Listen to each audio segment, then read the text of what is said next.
Let's send it back to Michelle in Washington.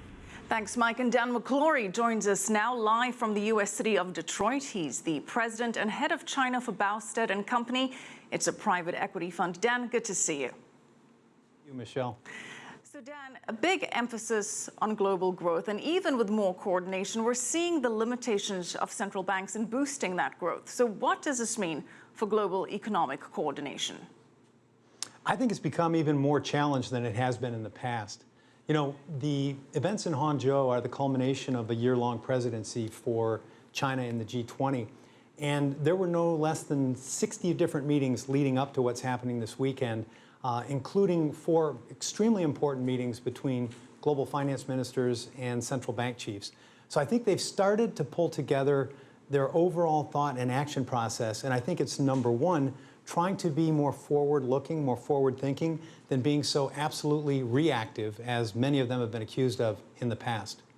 Well, we have seen the limitations there, yet President Xi saying global economic governments must avoid winner-takes-all results. How is that possible? How would rebalancing global economic governance actually take effect, and how would that impact the economy? That's a great point, Michelle. You know, as we heard in just the earlier piece, this G20 summit is really almost about selling the world on globalization, on the benefits of globalization, on what Mr. Xi is saying as not a finite pie, but enlarging that pie. So it's absolutely important that China continues to lead by example, even though it's effectively still an emerging or developing economy. It is right near the top for growth. I think that's one of the best signals that China can send out.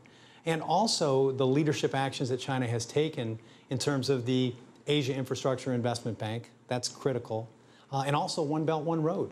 I mean, you really haven't seen an emerging economy, certainly not one the size of China, number 2 in the world, that has also found time to be a global leader in these areas. Well, Dan, you mentioned the Asian Infrastructure Investment Bank, which China has set up to improve financing and governance. But some would say that the U.S. has not joined initiatives like this because it sees China as a challenge to its dominance. What do you think? I think times have changed. You know, I think in the past, you had the WTO, the World Bank, the IMF, and certainly the G7 and then the G8 as basically the rich countries' clubs. They were sort of off limits to emerging or non-developed economies.